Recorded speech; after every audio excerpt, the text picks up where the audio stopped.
सुनवाया राहुल गांधी को, तो युवाओं को नौकरी देने से के अलावा कोई और आशाएं और आकांक्षाएं हो सकती हैं?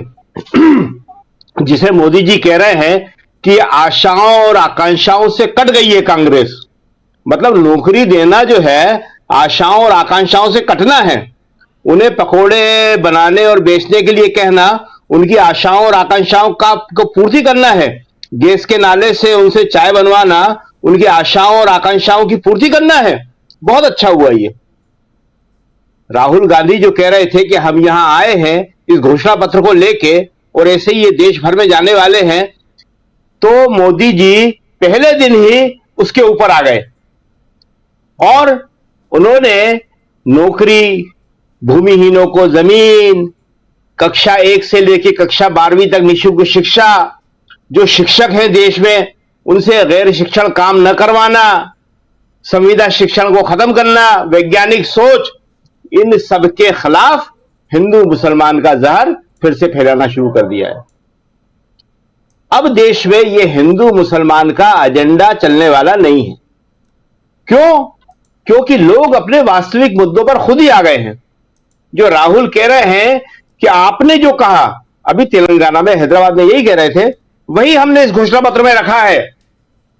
तो जो 10,000 किलोमीटर से ज्यादा की यात्रा राहुल ने की, लाखों लोगों से मिले, हम सब ने देखा, हर जगह हजारों लोग खड़े होते थे सड़क के दोनों तरफ और राहुल उनसे मिलते थे, बात करते थे। रात को जब यात्रा खत्म हो जाती थी तो 5-10 मिनट बात करते थे, उनकी बात सुनते थे।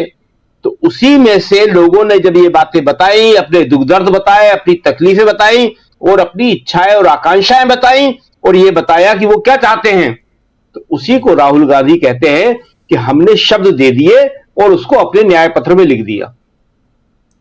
आप देखिए कि कितनी इंपॉर्टेंट बात है, कितनी मजेदार बात है कि इन लोगों के दिमाग में सिवाय झूठ, अफवाहें, हिंदू मुसलमान के अलावा कुछ और आता ही नहीं है। अभी जो कंगना कह रही हैं, कंगना रनौत, कि पहले वे प्रधानमंत्री देश के सुभाष चंद्र बोस थे जी, वो कह रही हैं कि सरदार पटेल को अंग्रेजी नहीं आती थी। तो ये वो नहीं कह रही, सब इसी तरह की बातें करते हैं। कंगना रनौत चूंकि नई है तो सार्वजनिक रूप से कहने लगी, लेकिन अपने आसपास या अंदर बात करते हैं तो यही करते हैं, लेकिन वो कभी कभी सामने भी आ जाता है। और कंगना जी क्या, खुद प्रधानमंत्री मोदी ने कहा था कि सरदार पटेल की अंत्येष्टि में नेहरू नहीं गए थे, इंटरव्यू में जी, अखबार में छपा था, बहुत बड़े अखबार में छपा था।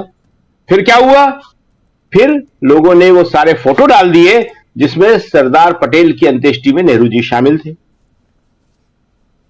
तो ये जो झूठ है, इसी के सहारे इन लोगों की ब्रेन वॉशिंग की जाती है और इस झूठ को अब देश की जनता ने पकड़ लिया है। देश की जनता इस झूठ में आने वाली नहीं है। राहुल गांधी क्या कह रहे थे, उन्होंने यही तो कहा ना कि हमने गैस सिलेंडर का वादा किया था, दिया ना आपको, हमने गृह लक्ष्मी का वादा किया था, दिया, बस में फ्री कहा था, महिलाओं को दिया, और 30,000 नौकरी तो हम दे चुके हैं। ये खाली तेलंगाना की बात कर रहे हैं वो, और 50,000 और देने वाले हैं, और पूरे हिंदुस्तान में 30 लाख नौकरी फौरन देने वाले हैं सरकार बनते ही। तो ये, इससे बड़ी इच्छाएं और आकांक्षाएं जनता की क्या हो सकती हैं? ये बहुत बढ़िया है। 2009 का चुनाव अगर आपको याद हो, जिसमें बीजेपी बुरी तरह हारी थी, उसका जो पूरा नैरेटिव था वो यही था कि जगह जगह इन्होंने इंदिरा गांधी के और मनमोहन सिंह के खुद ही पोस्टर लगा दिए थे और इंदिरा गांधी और मनमोहन सिंह पे अटैक कर करके सारा का सारा ध्यान जनता का केंद्रित, सोनिया गांधी और मनमोहन सिंह पे कर दिया था।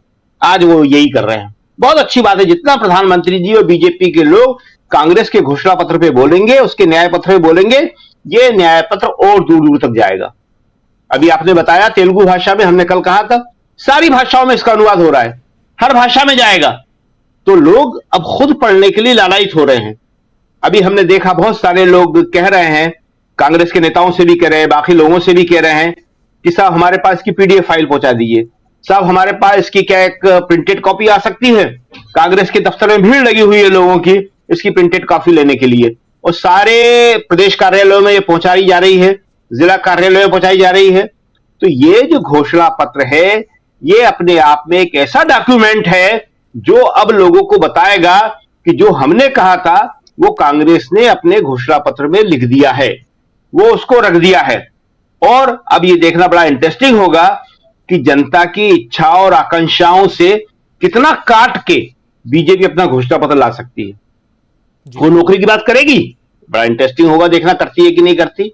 वो ये बात करेगी कि कक्षा 1 से 12वीं तक सारे बच्चों को शिक्षा मुफ्त दे दी जाए, सरकारी स्कूल फिर से अच्छी स्थिति में शुरू हो सके, मिड डे मील जो है वो 12वीं क्लास तक दिया जाए। ये देखना बड़ा इंटरेस्टिंग होगा कि ये कैसे करते हैं और क्या करते हैं, या ये सारा का सारा चुनाव वापस काल्पनिक मुद्दों पे ले जाते हैं, एक झूठे नैरेटिव पे ले जाते हैं और वही बातें करते हैं जो अभी ये कर रहे हैं कि घर में घुस के मारेंगे। चीन के बारे में लद्दाख में जो हो रहा है वो आंख खोल देने वाला है। वो आर्मी के जनरल बख्शी साहब जो हमेशा बीजेपी की तरफदारी करते थे, वो उनके शब्द क्या थे आज? वो कह रहे थे कि टीवी से इस खबर को गिराने से कुछ होने वाला नहीं है। तुम अगर लद्दाख की बात नहीं दिखाओगे इससे कुछ होने वाला नहीं है। चीन घुसा चला आ रहा है हमारे अंदर। तो आपका राष्ट्रवाद कहां है? आप चीन के खिलाफ एक शब्द नहीं बोल पा रहे। और कांग्रेस ने क्या किया? अपने घोषणा पत्र में, न्याय पत्र में लिख दिया कि चीन से ऐसे मुकाबला नहीं हो सकता, तैयारी करना पड़ेगी आपको दृढ़ता दिखाना पड़ेगी, अपने सैनिकों पे विश्वास करना पड़ेगा। ये उसने अपने घोषणा पत्र में लिख दिया। और यह भी लिख दिया कि खाली सीना ठोकने से कुछ नहीं होगा, बड़ी बड़ी बातें करने से नहीं होगा, दंभपूर्ण बातें करने से नहीं होगा, इससे ज्यादा और क्या होगा। तो जितना ज्यादा मोदी जी और बीजेपी कांग्रेस के घोषणा पत्र में बोलेंगे वो कांग्रेस के लिए अच्छा होगा। आज यहां हम कांग्रेस पार्टी का मैनिफेस्टो इनॉग्रेट करने आए हैं। मुझे याद है कुछ महीने पहले हमने तेलंगाना में आपसे वायदे किए थे, ऐसी ही मीटिंग थी, हमने अपनी गारंटीज की बात आपके सामने रखी। वही काम हम नेशनल लेवल के लिए आज कर रहे हैं। जब हमने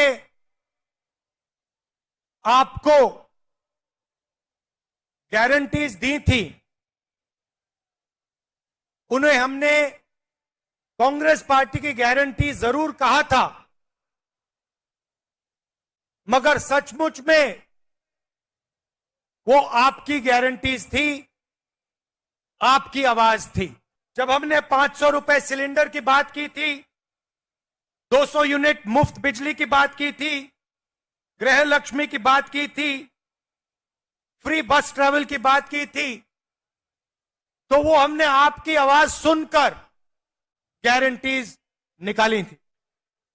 500 రూపాయలు గ్యాస్ సిలిండర్ అయినా 200 యూనిట్ల వరకు ఉచిత విద్యుత్ అయినా ఆర్టీసీ బస్సుల్లో మహిళలకి ఉచిత ప్రయాణమైనా గృహలక్ష్మిలో ఉచితంగా ఇల్లు కట్టడమైనా మీ గొంతుని ఇక్కడి నుంచి వినిపించడం జరిగింది। అది అమలు చేసిన విషయం కూడా మీకు మనవి చేస్తున్నాను। और आज तेलंगाना के सब लोग जानते हैं कि कांग्रेस पार्टी ने जो वायदे किए थे उन वायदों को कांग्रेस पार्टी पूरा कर रही है। हिंदुस्तान में 40 साल से सबसे ज्यादा बेरोजगारी है, मगर तेलंगाना में तेलंगाना की सरकार ने 30,000 लोगों को सरकारी नौकरी दी है और कुछ ही समय में 50,000 और लोगों को सरकारी नौकरी मिलने जा रही है। तो जैसा हमने तेलंगाना के साथ किया, वैसा ही हमने अपने मैनिफेस्टो के साथ किया। ये जो मैनिफेस्टो है,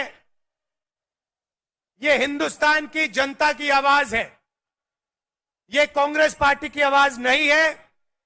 आपके दिल में जो था, लाखों लोगों के दिल में जो था, उसे कांग्रेस पार्टी ने सुना और उसे हमने मैनिफेस्टो में डाला।